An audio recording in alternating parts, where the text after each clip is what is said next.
That's right, today's topic is burn less, get more heat. There's two ways to do it. I'm going to show you how right now. So I can hear right now, there's a lot of people saying, boy, you can't burn less wood and get more heat, it ain't possible. Well, yes, it is possible. There is two ways that I know of. Number one, and this is a big one, burn the best wood you have available. And that's pretty simple. For a lot of you that have been heating or burning wood for a long time, you're going to know. If you were to cut, let's just say, for instance, pine, white pine in particular, the BTUs on white pine is like 13, 14, 15, somewhere in there. That's how many millions of BTUs a full cord will output. Say 15, just for easy number. Then we're going to take another kind of wood that is better, and we're going to say oak, because everybody knows oak.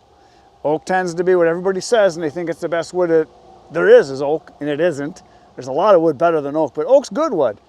And oak is right around 23, 24, 25 million BTUs per full cord. So what that means is that if you were to take a full cord of pine, white pine, at 15 million BTUs, and a full cord of oak, white oak, we'll just say white oak, we'll just say it's 25, it could be 23, 24. That means that wood is 10 million more BTUs than the white pine. It's not 100% more, but it's substantially more. That's 66.6666% more heat from the same amount of wood. So if you are cutting wood and you want to get the most heat possible from the wood you're cutting, cut the good stuff, whatever that is in your area. Now, if you're on the West Coast, it could be something like Doug fir or madrone. If you go far south in the Southwest, it might be pinyon pine.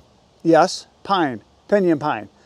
It is 22, 23 million BTUs compared to the other wood that's available, which is ponderosa pine, which is similar to white pine. It's going to be 15, 16, somewhere in there. It's going to be better wood. If you're someone who's in, say, Alaska, you have two kinds of wood, basically.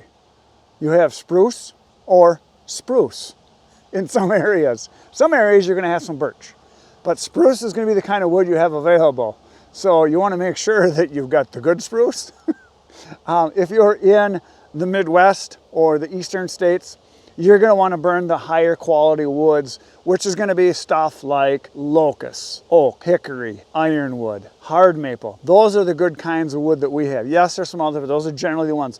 Now, if you're, say, in the west part of the United States, you may have access to nut trees. You could have almond wood. You could have eucalyptus. You could have pecan. Very high BTUs. Some of it's even higher than Osage orange, which is kind of in the central part of the United States. A lot of people think Osage orange is the hottest burning wood there is. It's 32 million BTUs per cord. However, almond wood's higher, eucalyptus is higher. There's a lot of woods that actually have more BTUs. Live oak in the south, that's another one a lot of people don't know. Live oak has 36 million BTUs. So 10% more than Osage orange. So burn the best wood you have available. If you're going through the work of cutting wood, splitting wood, drying wood, hauling wood, using wood for heat, use the best stuff you can get. Now, that's not to say that the other stuff isn't okay. So there's that. The other wood still has heat. But when some people say, oh, I would never burn pine, it's no good. Well, it's okay. It still puts out heat. So why not use it? Maybe use that on days when it's not real cold. Maybe use it in what they call the shoulder seasons. The beginning of this heating season or the end of the heating season. When you don't have to have a fire going wide open 24 hours a day. When you can make a fire, let it warm up and let it die off, and then do the same thing the next day. Start up a fire, let it burn out, let it die off, get your heat of your house up to where you want it. So you can burn the lower grade woods. And the lower grade woods are going to be stuff that is in the mid-teens as far as BTUs. It could be pine, it could be box elder, it could be soft maple, it could be cherry, could be birch, could be the stuff that's just okay wood, soft maple, things like that. Depending on what you have in your area, it might be ponderosa pine. Ponderosa pine, similar to white pine that we have. It's okay, it burns. And no, you're not going to burn your house down if you burn pine, as long as it's dry. And that's what we're going to talk about next, dry wood. So one of the things a lot of people don't realize is that, yes, you want to burn the best wood you have available. Now, this pile that we're up against right here is all hard maple. Very good wood. Everybody's good as oak. Everybody's good as a lot of wood that's available. Not quite as good in my area as hickory, locust, ironwood. Those are better kinds of wood. And then you've got oak, which is every bit as good as hard maple and oak. They're very similar. Those are all great wood to burn. There's nothing wrong with any of it. It all burns, like I like to say. All wood burns. You'll get heat from all wood. Some wood, you just got to cut more of it. Now, when my dad first started heating our house with wood back when I was a kid, he had access one year, and all he had access to was aspen, poplar, which, again, in some of the western states, that's all they have. They have aspen, or they have spruce, or they have lodgepole pine or ponderosa pine. That's all they have. So that's what they burn. His complaint was that it would burn fast. It would burn hot and fast. And he went through a lot of wood because he had to cut more wood to get the same amount of heat that you would from oak. So then eventually we went into where we were cutting pretty much oak because that's what we had access to. So we cut a lot of oak, a lot of red oak, a lot of white oak. That was the wood that we had. Once in a while we'd get bitternut, which is also hickory. It's a smooth bark hickory. Great firewood. So number one, you want to burn the best wood you have. There you go. Burn the best wood you can get. That's one way. Number two, we're going to talk about that right now. Number two. And this is something a lot of people don't think of. Burn dry wood. That is huge. A lot of people don't realize that. We're going to talk about that. So, burn dry wood. That's what you want to do. And the reason you want to burn dry wood is that if you have wood, say that you cut it and it is, we're going to say we got a round here that is, however big that is, what is that, 12, 13 inches? Some people will say, oh, that's good as it is. We'll burn it just like that. But then they burn it within 6 months or a year because they need the wood to burn and they don't split it. Well, the inside of that wood is going to be wet yet. It's not going to be fully seasoned, fully dry. So what you want to do is split it.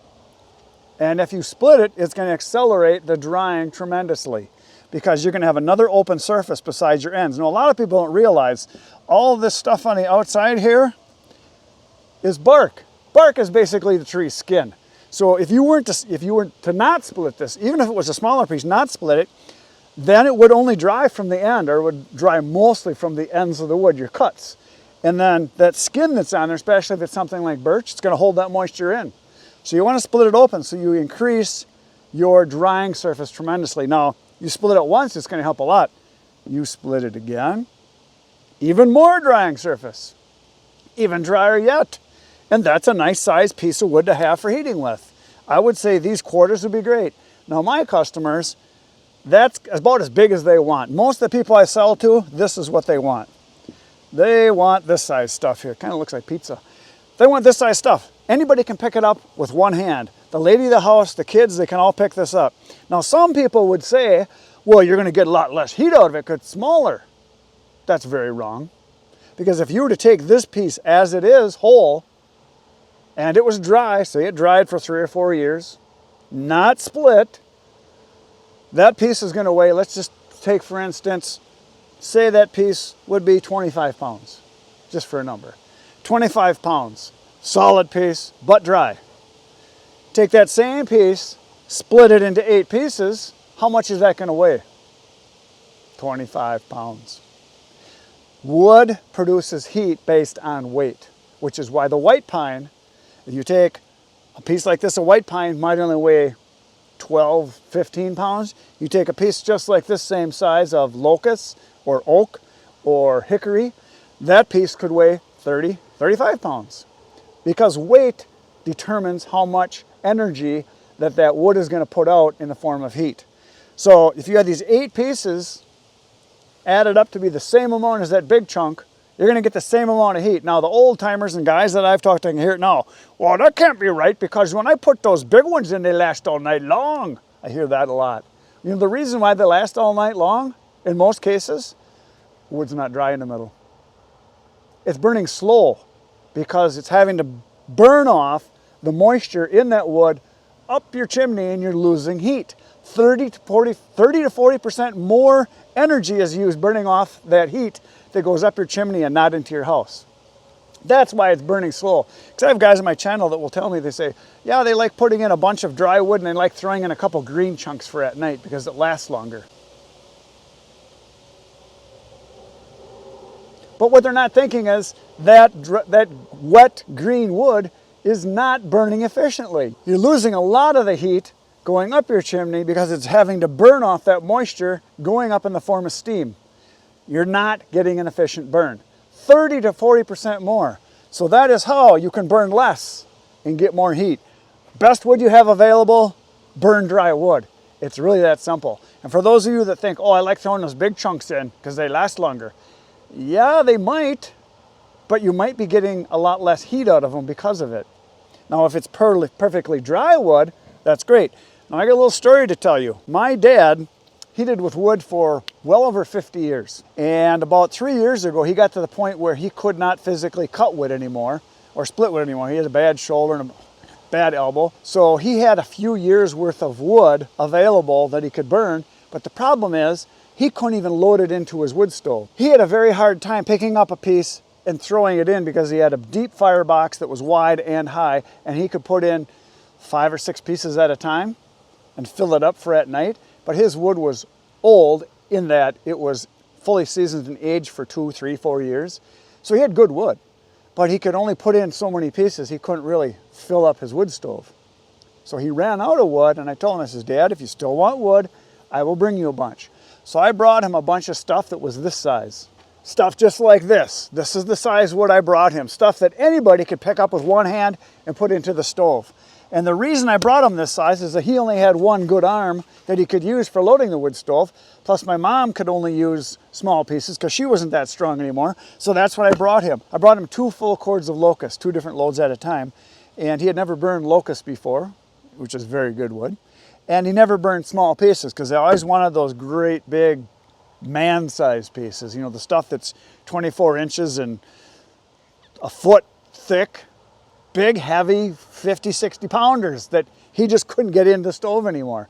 Well, by having these small pieces, he told me, he says, it was amazing. He said, I could fill the stove all the way in the back. I could fill it up in the front, all the way to the top. I could actually get more wood in with smaller wood, and it lasted all night long.